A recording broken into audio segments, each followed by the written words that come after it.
Saudara-saudara, tadi kita telah membaca mengenai sejarahnya tentang Lot berpisah dengan Bapak Abraham, kejadian pasal yang ke-13.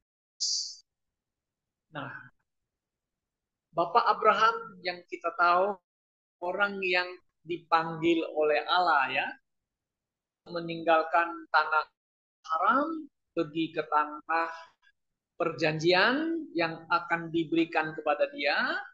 Nah, sebelum diberikan kepada keturunannya, Abraham ini ya, hidupnya berpindah-pindah dari satu tempat ke tempat lain. Dia membawa keponakannya yang bernama Lot. Jadi mereka hidup di tanah Kanaan. Tanah yang belum diberikan kepada keturunan Bapak Abraham. Nah, Bapak Abraham ini dikatakan adalah orang yang beriman ya. Bapak yang beriman, yang percaya kepada Sang Pencipta langit bumi, yaitu Allah yang hidup dan yang benar. Kan dia menyembah Tuhan yang benar. Nah, karena imannya itu, saudara-saudara, kita lihat bahwa mempengaruhi Lot. Kan Lot bersama-sama dengan Bapak Abraham kan? Betul nggak? Nah, Abraham itu hidup di tanah Kanaan yang berpindah-pindah, dia menjadi kaya. Menjadi kaya, ya dah. Kemudian Lot juga keponakannya menjadi kaya juga, bertambah-tambah hartanya, kan begitu. Nah, ini satu pelajaran yang bagus juga ya untuk kita ya, bahwa karena imannya Abraham itu mempengaruhi Lot. Nah, seharusnya demikian juga ya, kita sebagai orang yang percaya kepada Tuhan, iman kita harus bisa mempengaruhi orang lain. Maka itu kan Tuhan Yesus berkata, kamu adalah apa? Garam dunia, kan? Kamu adalah terang dunia. Berarti apa? Kita harus mempengaruhi. Iman kita, hidup kita bercahaya pada orang, mempengaruhi orang lain. Ya garam mempengaruhi orang ya. Orang bisa, wah enak ya. Kalau coba makanan nggak taruh garam kan nggak ada rasanya kan. Betul nggak? Ya orang Kristen harus punya apa? Bisa mempengaruhi orang lain. Nah, Lot dia hidupnya bertambah, apa kekayaannya bertambah ya, karena dipengaruhi oleh imannya Lot ini. Ya bisa melihat imannya Lot itu. Nah, karena bertambahnya kekayaan, akhirnya Alkitab di sini mengatakan, ya, akhirnya Alkitab mengatakan Abraham dan Lot ini kekayaannya bertambah, akhirnya tempat untuk mereka tinggal itu tidak cukup. Wah, lalu gembala Abraham, gembalanya Lot, ini berantem, berselisih. Karena tanahnya tidak cukup untuk mereka, karena ternaknya banyak gitu. Nah, oleh sebab itu, saudara-saudara, Bapak Abraham ini mengatakan kepada Lot, kita harus berpisah. Kamu dan saya harus berpisah. Ya, kamu kalau ke kiri, saya ambil kanan. Kalau kamu ambil kanan, saya ambil kiri. Kita nggak boleh berantem karena kita ini kerabat. Nah, bahasa Indonesia, bahasa TBC, kerabat. Kalau kerabat itu kan family ya. Nah, family kan bahasa yang family. Ya kerabat boleh berantem. Kita pisah. Kamu pilih. Wah, sudah waktunya saya sebenarnya sudah lama tuh mau berpisah. Biar saya mandiri. Karena saya tak mau doyan. Saya harus pergi. Dia nggak mandiri. You bisa kaya, bisa begitu tuh gara-gara pamanmu. Abraham. Sekarang saya punya keluarga, saya punya uang, saya berpisah. Kan? Nah, saudaraku yang saya kasih dalam Tuhan Yesus Kristus. Karena perpisahan inilah sehingga membuat Bapak Abraham, membuat Lot ini ya, hidupnya itu ya, tidak seperti dulu lagi. Ya, begitu ya. Nah, karena itulah judul khotbah hari ini, saya kasih judul, Lot orang benar, tapi hidupnya seperti orang duniawi. Saudaraku yang saya kasih dalam Tuhan Yesus. Semasa dia masih dengan Bapak Abraham, ya hidupnya lebih dekat sama Tuhan. Wow. Nah, sekarang dia mau pisah. Lalu dia pilih apa? Dia pilih kota yang benar-benar bagus, sur, hijau, indah. Sodom dan Gomora.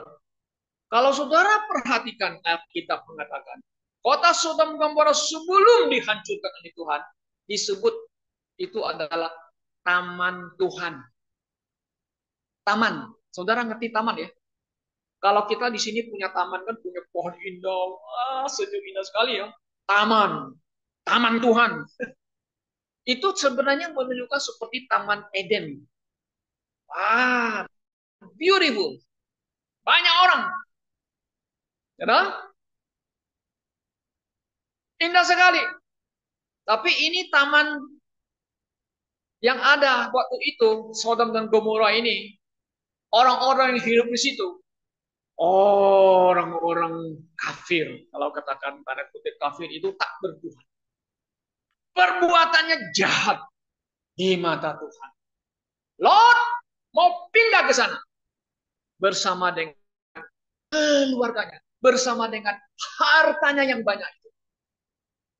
Nah, saudaraku yang saya kasih dalam Tuhan Yesus Kristus, apa yang terjadi dengan Lot? Akhirnya kehidupan Lot itu ya, orang benar, tetapi hidupnya seperti orang duniawi. Tadi kita sudah baca kan, di 2 Petrus pasal 2 kan? Betul nggak? Ingat, Lot itu dikatakan ada 3, kalau bahasa King James-nya itu. Judgment, righteousness, and satu lagi adalah godly man. Kalau kita terjemah ke bahasa Indonesia itu kadang-kadang ya just itu orang yang oke, bisa berarti just itu fair, just itu orang yang kalau hakim itu just itu artinya tidak memihak kiri kanan, tapi diterjemahkan orang benar. Righteous itu artinya karakter hidupnya righteous, hidupnya sebenarnya melakukan hal yang baik, kan?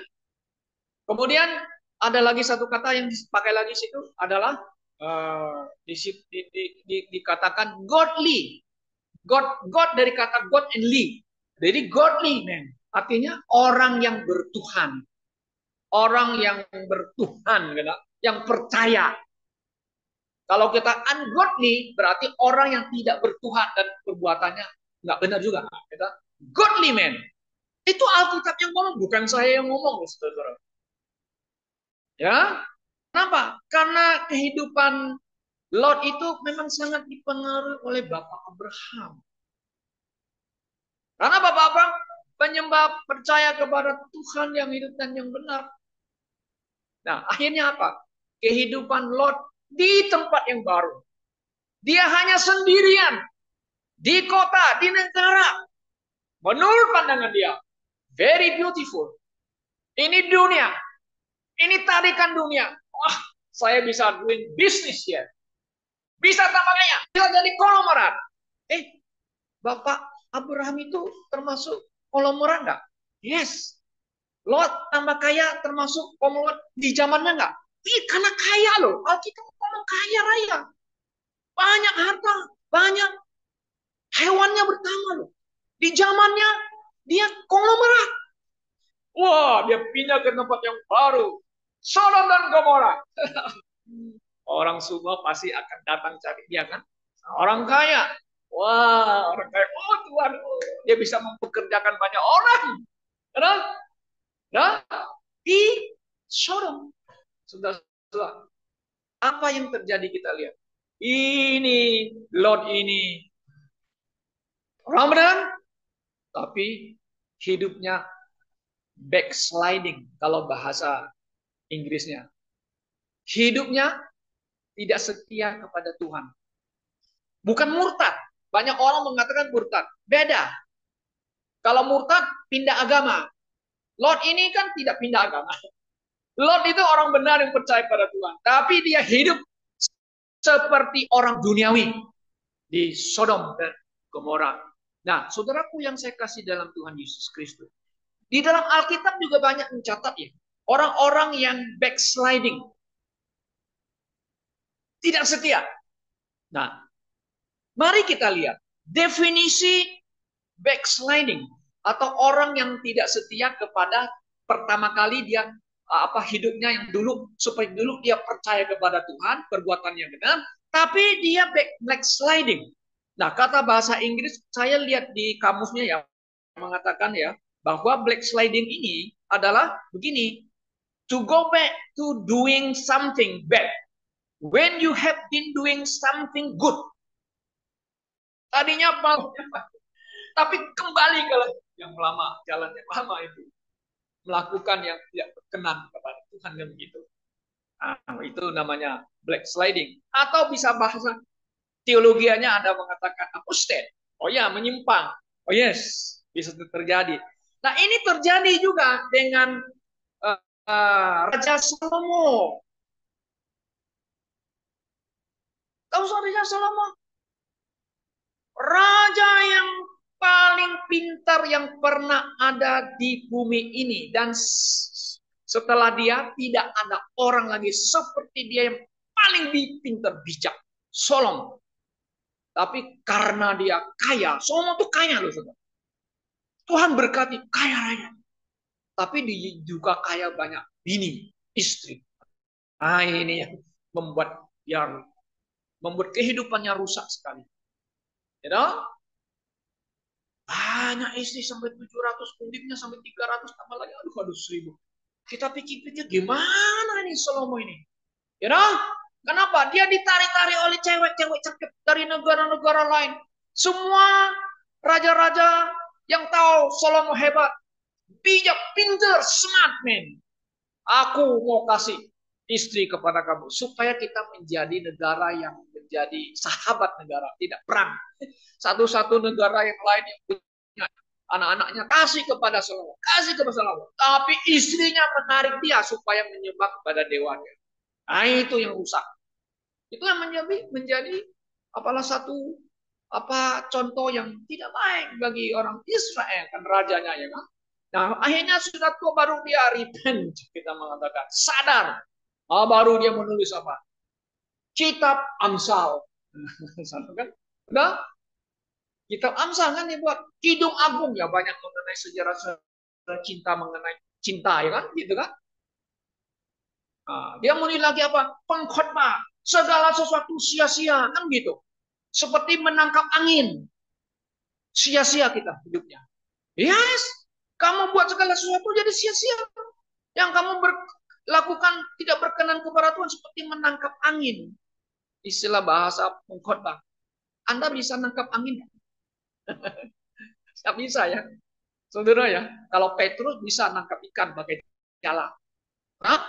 Tapi kita nggak bisa nangkap angin. Saudara, sia-sia kan? Nah, akhirnya menyadari kesalahannya. Itu Salomo. Backsliding. Back itu namanya belakang. Jadi balik ke sana. Hidup ya. Nah, ini kata backsliding, saudara. Nah, sekarang kita mau lihat. Kenapa bisa terjadi begini? Solomon backsliding. Nah, sekarang kehidupan Lot ini bisa menjadi pelajaran bagi kita orang Kristen di zaman modern ini. Nah, bisakah orang Kristen menjadi backsliding? Bisa. Bisakah orang Kristen murtad, kata kutip murtad, yang pakai bahasa sekarang murtad, pindah agama? Bisa terjadi. Banyak sudah terjadi. Orang Kristen pindah agama. Bisa jadi? Bisa. Banyak orang Kristen backsliding, hidup tidak setia, hidup seperti orang dunia. Banyak sekali. Nah, sekarang kita lihat, saudara-saudara. Dalam teks firman Tuhan. Mari kita lihat. Mengapa Lot dikatakan oleh Alkitab orang benar, just, righteous, dan godly man, tapi hidupnya dalam lingkungan orang yang jahat, sehingga jiwanya itu menderita. Di dalam 2 Petrus pasal yang kedua tadi kan. Oke. Yang pertama yang menyebabkan Lot itu backsliding itu karena ketamakan hidup. Dia sudah kaya loh. I'm doing business here. Aku mau tambah kaya. Itu saudara salah satu hal yang membuat orang Kristen bisa pelan-pelan Anda bisa ikut arus dunia zaman ini. Karena apa? Kekayaanmu. Nah, kekayaan. Banyak orang Kristen kaya. Oh ya, ada. Banyak orang Kristen kaya. Tapi pelan-pelan karena pengaruh dunia ini. Jadi hidupnya seperti orang duniawi. Kan begitu. Justru you harus kalau sudah kaya, kekayaanmu harus memuliakan Tuhan. Kan begitu kan. Ya? Amsal pasal 3. Amsal Solomon mengatakan, muliakan Tuhan dengan hartamu. Pastinya kan gitu. Anda baca itu Amsal pasal 3. Andalkan Tuhan, yes. Percaya kepada Tuhan, serahkan kepada Tuhan, yes. Kita mengatakan. Tapi juga hartamu, muliakan Tuhan dengan hartamu. Nah, berapa banyak orang yang punya uang banyak memuliakan Tuhan ya, dengan hartanya kan? Ya begitu. Hanya, nah, saudaraku, mari kita lihat ada beberapa langkah yang terjadi dengan Bapak, bukan Bapak, Lot ini, saudara. Dia menjadi backsliding, tidak setia kepada Tuhan dalam arti, ya. Bukan murtad, dia tidak murtad. Sama kan? Saudara bisa lihat di Kejadian pasal 3 ayat 10. Oh, apa yang terjadi? Coba 13 ayat yang ke-10. Lalu Lot melayangkan pandangannya, dilihatnya bahwa seluruh lembah Yordan banyak airnya, seperti taman Tuhan. Taman Tuhan. Ini firman Tuhan ngomong loh. The garden of the Lord, kalau bahasanya. The garden of the Lord. Ini setan nih kadang-kadang juga licik ya, pintar ya. Dia pernah menawarkan sesuatu kepada Tuhan Yesus ya. Ya. Kerajaan bumi ini dan kemuliaannya. Aku kasih kamu. You sembah saya. You sujud kepada saya. Tawaran. Bukan berarti kita tidak boleh punya uang banyak. Bukan begitu. Ya. You kerja, dapat uang banyak. Puji Tuhan. Ya, puji Tuhan. Ya, kalau saudara kerja, cukup banget. Puji Tuhan. Puji Tuhan. Kita harus puji Tuhan. Ya kan? Nah, saudaraku, itu ketamakan. Tuhan tidak mau kita tamak. Karena ketamakan itu bisa membuat kita celaka. Makanya Paulus mengatakan, akar segala kejahatan itu apa? Cinta, uang. Sekarang kita tanya, uang itu jahat? Tidak. Yang jahat itu hati manusia. Dia mau ambil uang itu. Pakai uang itu untuk buat kejahatan. Wow, itu celaka. Oke? Nah, saudaraku, Lot karena ketamakan. Ya, dia memandang dengan mata, aku. Itu yang pertama. Kemudian kita lihat yang kedua. Dia memilih. Nah, kan pilihannya. Saya mau, pilihan saya mau, kan pilihannya. Oke, dia memilih. Nah, Lot itu sebenarnya memilih hal-hal yang rendah. Hal-hal yang sebenarnya sementara. Kenapa? Dia tarikan di tempat yang tinggi. Bersama dengan Bapak Abraham. Betul nggak? Bapak Abraham itu ya, saudara, mereka itu sebenarnya tinggal di padang tempat yang tinggi. Kan dia melihat lembah. Gitu, Yordan itu dari atas lihat lembah. Very beautiful, yes. Seperti Mesir. Indah sekali. Nah, mereka kan, Israel kan akan pergi ke Gunung Sinai ya, ke atas. Mau pergi ke Yerusalem pun atas. Nah, selalu yang atas itu adalah hal yang kekal sebenarnya. Nah, Lot itu pilih yang low, flat, tanah yang flat, low. Itu menggambarkan duniawi, yang sementara. Ya, dia memilih apa? Hal-hal duniawi. Dia memandang hanya di bawah saja. Dia tidak memandang ke atas. Abraham pergi ke atas.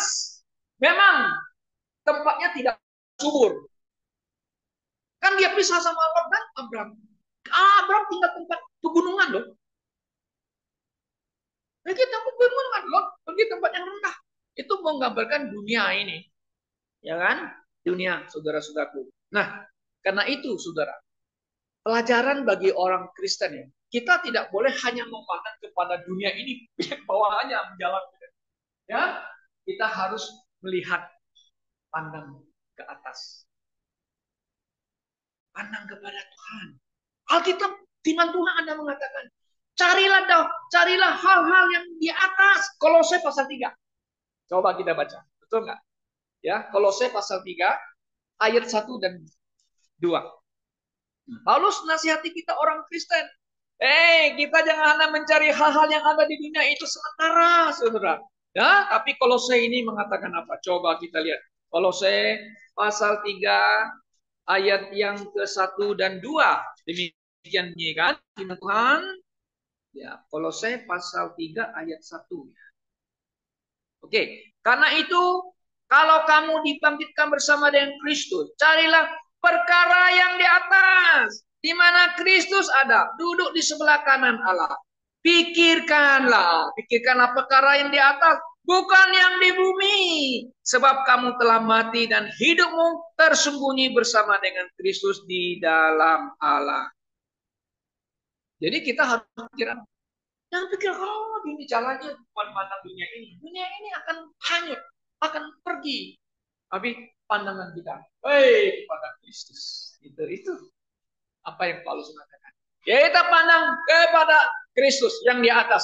Karena apa? Ke atas itulah yang kekal. Ya kan? Yesus kan pernah berkata, janganlah simpan uangmu di bumi kan, penuh dengan karat. Tapi simpanlah uang hartamu di surga, di atas. Atas tunjuk kepada yang kekal. Oke? Nah, itu si Lot itu dia pilih yang rendah. Oke? Pilih yang rendah. Kemudian yang ketiga, saudara, kita lihat. Kenapa semakin hari semakin dia seperti orang duniawi, dia kompromi. Mau tak mau. Doing business udahlah, oke, kompromi.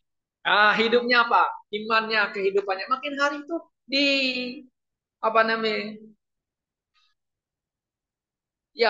dihantam oleh kiri kanan dunia ini, kompromi mau, ya kan? Kompromi. Oke? Saudara bisa lihat di ayat yang ke-12, 13 di Kejadian pasal 13 itu ya. Dia kompromi. Nah, saudara, kita memang tinggal di dunia ini. Kadang-kadang kita menghadapi tantangan yang dunia yang begitu besar arusnya ya. Karena teknologi kita, ya dong, karena politik dan sebagainya, kadang-kadang bisa terjadi kompromis. Apa yang terjadi? Kita lihat saudara-saudara. Zaman dulu kekristenan itu sangat lurus. Lurus. Tetapi karena perkembangan dunia ini semakin berkembang, masalah politik, masalah budaya dan sebagainya. Nah, akhirnya apa? Mau tak mau itu terjadilah perkawinan antara politik dengan agama. Satu negara dicampur agama seperti di Eropa itu. Digabung negara, agama, negara. Waduh, maka terjadi kacau juga ya kan. Akhirnya lama-lama di Eropa pisahin. Agama tidak boleh bercampur dengan negara. Terjadilah negara demokrasi kan. Tapi apa terjadi? Gereja-gereja lama dulu kan sepertinya lurus, tetapi lama-lama jadi apa? Gerejanya liberal. Tahu nggak liberal? Semua bagus, ambil yang sana ambil, bagus masuk ke belakang. Tidak lurus lagi, saudara. Backsliding. Lama-lama gedung gereja menjadi museum. Nah, saya sama Sinu kan ke Eropa, ke Belanda kita lihat, sampai ke Jerman. Waduh, gedung-gedung gerejanya, arsiteknya, ukirannya memang hebat, luar biasa. Tapi hanya apa? Tinggal museum. Hanya dilihat, wah bagus. Ya, bagus. Apa yang diajarkan? Apa? Hanya begitu aja di museum. Itu gereja. Kompromi. Akhirnya lama-lama generasi bukan percaya Tuhan, menjadi ateis. Itu yang terjadi, saudara-saudara. Ya kan? Nah, kompromi. Nah, gereja bisa. Orang bisa kompromi. Bisa.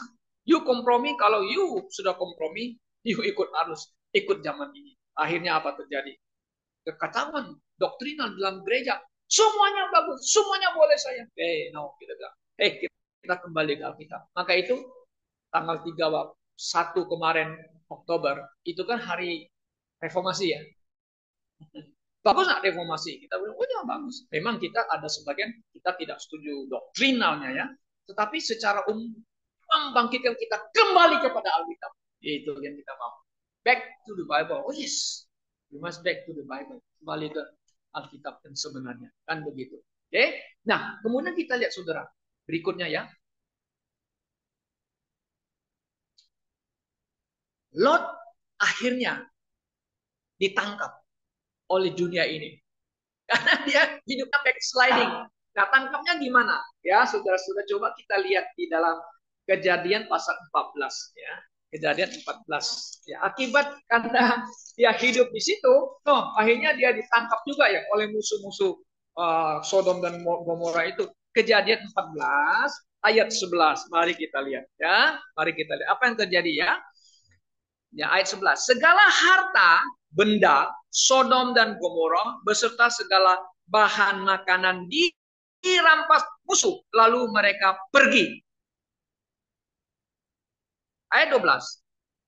Juga Lot, anak saudara Abram, itu keponakannya, beserta harta bendanya dibawa musuh, lalu mereka pergi sebab Lot itu diam di Sodom. Nah, kan gitu. Kemudian kita lihat ayat 3. Kemudian datanglah seorang pelarian dan menceritakan itu kepada Abram, orang Ibrani itu, yang tinggal dekat pohon-pohon terbantin kepunyaan Mamre, orang Amori itu, saudara Eshkol dan Aner, yakin teman-teman sekutu Abraham. Nah, Adam dikasih tahu oleh orang, waduh, keponakanmu ditangkap juga. Saudara perhatikan ya. Harta semua Sodom Gomora dirampas oleh musuh. Termasuk hartanya Lot. Keluarganya semua dirampas. Nah, itu akibat. Dampak daripada Lot itu hidup dengan bersama orang-orang yang tidak bertuhan dan orang-orang yang jahat lingkungannya. Akibatnya dia ditangkap. Tapi Lot, Abraham mendengar hal itu, dia pergi menyelamatkan Lot. Saudara, Abraham dengan pasukannya ratusan pergi mengejar orang-orang yang mensandra, merampas hartanya dan keluarganya diselamatkan oleh Abraham. Coba, saudara, kita lihat Tuhan tuh masih mengasihi Lot itu ya. Ini kenapa? Karena memang dia dikatakan orang benar, orang yang bertuhan itu. Ya, melalui Abraham, dia diselamatkan. Nah, ini saudara, ini bisa menjadi pelajaran bagi orang Kristen. You hidup lama-lama di dalam dosa, kamu belum oke. Sudah waktunya you kena akibat dampak dari mungkin bisa malapetaka dan sebagainya ya. Anda akan binasa. Binasa dalam artinya mendapatkan kesusahan sendiri. Mungkin bisa juga meninggal, gitu kan? Nah, itu sebabnya. Oke. Nah, kemudian kita lihat lagi akibat daripada Lot ini, saudara-saudara, dia hidup di sana. Kita lihat hidupnya seperti orang duniawi, membuat anak-anaknya juga tidak menjadi orang yang bertuhan kepada atau percaya kepada Tuhan. Karena lingkungan merusak mereka. Nah, karena itulah di Alkitab sangat jelas mengatakan oleh Paulus ya, pergaulan yang mari kita lihat di 1 Korintus ya. 1 Korintus pasal 15. Oke? Satu pergaulan ya. Coba kita lihat apa yang dikatakan Paulus di sini ya. 1 Korintus 15 ayat yang ke-30 atau 50 berapa gitu ya. Kita lihat. Oke. Ada satu ayat ini. 1 Korintus 15. Ya, pergaulan yang buruk. Mana ayat ini? Ada di mana sih? Oke, ayat 33. Oke, sudah dapat. Oke. Jangan kamu sesat. Harusnya jangan tertipu. Pergaulan yang buruk merusak kebiasaan yang baik. Kalau King James-nya apa? Ada satu bisa baca nggak? Coba kita lihat ya. Nah, di mana kita lihat kata King James ini bahasanya dia pakai di pasal yang ke-15 ayat yang ke-33 demikian ya. Jangan kamu tertipu, pergaulan yang buruk merusak kepribadian yang baik. Nah, Anda hidup di lingkungan orang tidak percaya, orang jahat, itu mempengaruhi kita loh. Anda bergaul dengan orang-orang yang tidak bertuah, orang-orang yang tidak beriman, pelan-pelan dia akan mempengaruhi hidupmu. Nah, akibatnya sudah kita coba kita lihat. Ya, keluarga Lot itu sangat-sangat jauh dari Tuhan, dari hidup yang apa yang Tuhan inginkan. Hanya Lot yang disebut dia orang benar. Sendirian di situ dia. Ya kan? Anak-anaknya bergaul sama orang-orang di situ. Nah, saudara tahu nggak apa yang terjadi? Nah, ini hidup yang seperti orang dunia ini adalah kelemahan daripada Lot itu membuat hal-hal yang buruk terjadi dalam keluarganya. Seperti apa yang terjadi? Coba kalau kita lihat. Ada itu malaikat Tuhan itu. Dia terima, Lot terima itu malaikat di rumahnya. Ketahuan sekelilingnya. Mereka buruk rumah Lot. Lot, keluarkan itu orang-orang itu yang datang ke rumahmu karena kami mau pakai dia. Nah, kata pakai dia itu apa? Ini orang Sodom Gomora itu sodomik. Ini orang-orang ganteng masuk ke rumah Lot itu, kami mau pakai dia. Lalu Lot bilang, tidak boleh. Dia tamu saya. Tidak boleh. Nah, saya punya 2 perempuan yang belum pernah digawin oleh laki-laki. Saya kasih kamu. Tapi ingat, kamu harus lakukan yang bagus terhadap dia. Apa yang bisa bagus kalau kamu kasih perempuan kepada orang yang jahat? Disinilah letaknya, saudara. Backsliding, di mana mempengaruhi kejahatan ke keluarganya. Sampai-sampai Lot itu mau menyerahkan 2 putrinya kepada orang jahat. Apakah itu baik? Itu bagus? Nah, ini nggak benar. Nah, disinilah kita lihat, saudara, criminal weakness yang terjadi dalam keluarga Abraham, keluarganya Lot, saudara-saudara. Mau menyerahkan anaknya kepada orang lain. Look, bapak harus mempertahankan hormat keluarga dan anakmu. Tidak boleh sembarang orang main-main dengan anakmu. Ya kan? You harus jaga, harus lindungi. Tapi disinilah letaknya. Lot tidak menjadi orang tua yang mempertahankan harkat sebagai bapak dan tidak membela anaknya. Saya kasih kamu. Aku yang kasih kamu. Ini terjadi. Ya, saudara bisa baca juga di Kejadian pasal 19 ayat 8 itu. Dia mau serahkan putrinya kepada orang jahat. Gitu ya. Kemudian saudara-saudara, waktu Tuhan mau menyerahkan atau mau menghanguskan Sodom dan Gomora, lalu malaikat itu datang kepada Lot. Kita harus pergi dari sini karena sudah waktunya harus dihabisin orang-orang Sodom dan Gomora yang jahat ini. Siapa yang ada di rumah ini? Kerabat atau orang lain? Atau mantumu? Bawa pergi. Lalu dia minta mereka, Lot minta semua anaknya, calon mantunya, ayo kita pergi. Kita harus tinggalkan negeri ini. Karena Tuhan akan menghanguskan negeri ini. Datang si calon menantunya ketawa. Ketawa-ketawa dia. Mempermainkan Lot. Menghina Lot. Nah, itu akibatnya. Akhirnya apa? Malaikat itu tarik Lot dan kedua putrinya dan istrinya. Bawa mereka lari dari situ. Pergi ke tempat lain. Saudaraku yang saya kasih dalam Tuhan. Ini akibat. Kenapa? Lot telah memilih jalannya yang salah. Kenapa? Mengutamakan hidupnya, kemewahannya di kota yang menurut dia, yang seperti taman Tuhan. Menurut dia. Tapi nyatanya bukan demikian, saudara. Nah, kemudian saudara, apa yang terjadi? Setelah Tuhan setelah menyelamatkan Lot, orang benar itu, ingat ya, Lot itu Alkitab orang benar, sudah diselamatkan itu. Anaknya dibawa, istrinya bawa, kedua mantunya ngolok-ngolok dia, ya kan? Pasal 19 sudah baca, ya, Kejadian 19. Lalu mereka pergi ke satu kota sana. Tau-taunya kota juga, enggak benar kotanya. Akhirnya Lot itu pergi ke satu tempat, tinggal di gua. Istrinya tidak mau lari-lari ikut mereka. Dia masih mau lihat ke belakang. Sodom Gomora yang indah itu. Dia balik ke belakang sana. Kemudian dia menjadi garam. Tiang garam. Kedua anaknya ikut bapaknya. Pergi ke tempat lain. Ke kota lain. Dan tinggal di gua. Nah, akibatnya apa, saudara? Jadi orang sekelilingnya juga orang-orang jahat. Anak-anaknya juga tahu orang jahat.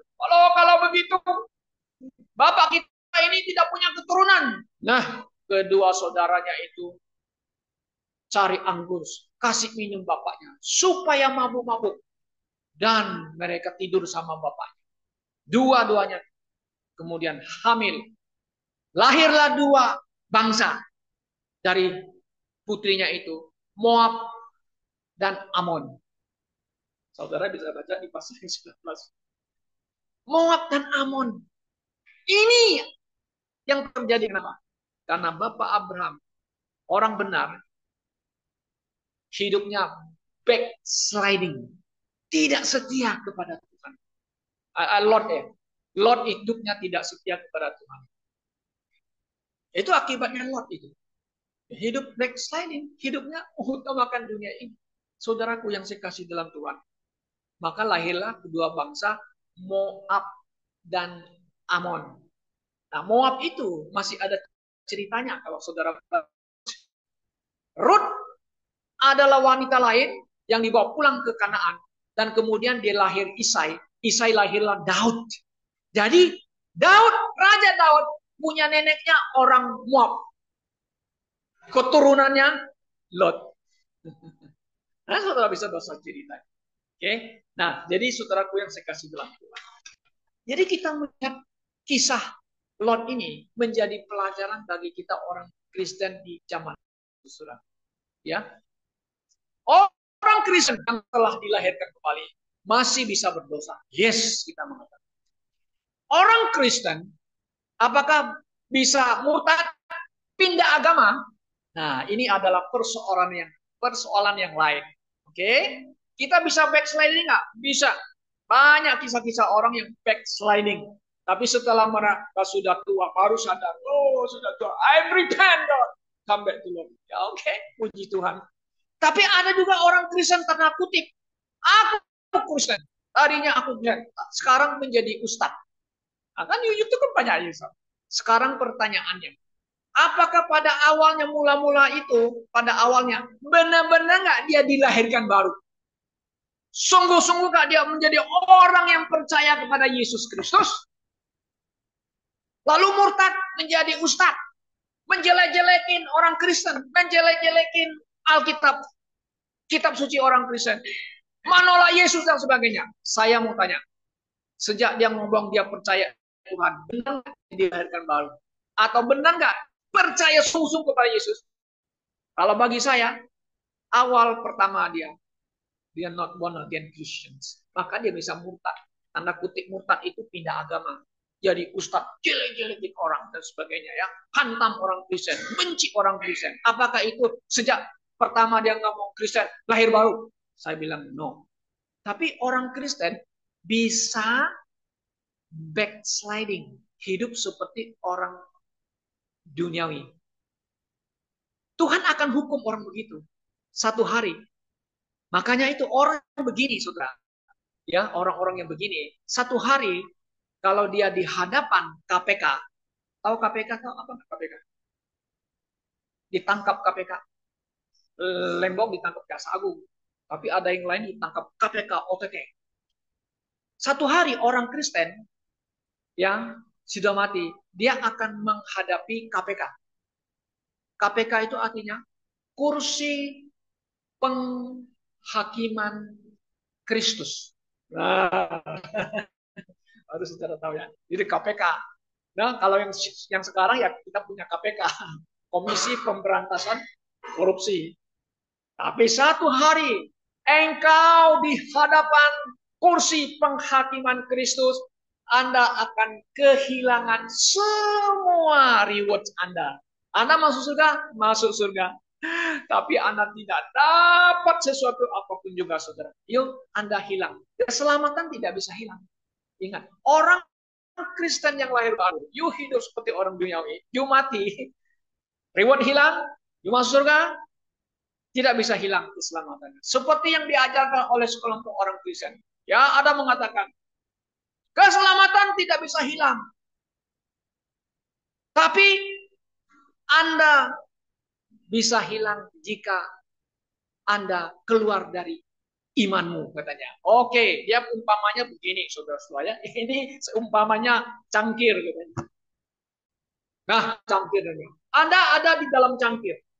Kalau Anda keluar dari cangkir ini kan keselamatan. Tidak hilang. Kalau kamu keluar dari cangkir ini, artinya kamu hilang keselamatan ini. Saudara, ini analogi yang menyesatkan orang.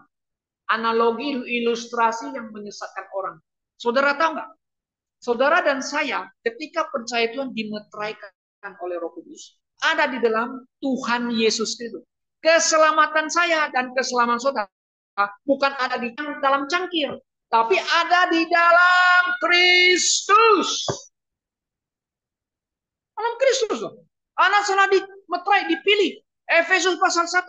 Di dalam Kristus, di dalam Kristus, di dalam Kristus. Bukan di dalam cangkir. Anda gimana bisa hilang? Kenapa kamu mau keluar? Ya karena kamu nggak ngerti. Kamu belum dilahirkan kembali. Kan begitu. Ya, hanya kamu bisa hidup seperti orang dunia, seperti Lot. Orang benar. Kemudian akhirnya hidupnya menderita kan? Ya, menderita dia. Saudaraku yang saya kasih dalam Tuhan. Puji Tuhan. Saudara dan saya, keselamatan Anda aman. Karena apa? Ada di dalam Tuhan Yesus. Bukan di dalam cangkir, di dalam gelas. Seperti yang diilustrasikan oleh orang-orang Kristen yang lain. Tuhan, kita adalah Tuhan yang hidup, yang telah mati bangkit, dan dia ada surga, dan keselamatan saya ada di dalam Tuhan Yesus Kristus. Apakah Anda yakin percaya bahwa Anda benar-benar ada dalam Tuhan Yesus Kristus? Anda sendiri yang harus jawab. Anda sendiri yang harus berkomitmen kepada Tuhan, tunjukkan bahwa Anda adalah orang yang telah diselamatkan. Kiranya Tuhan memberkati kita semuanya. Amin.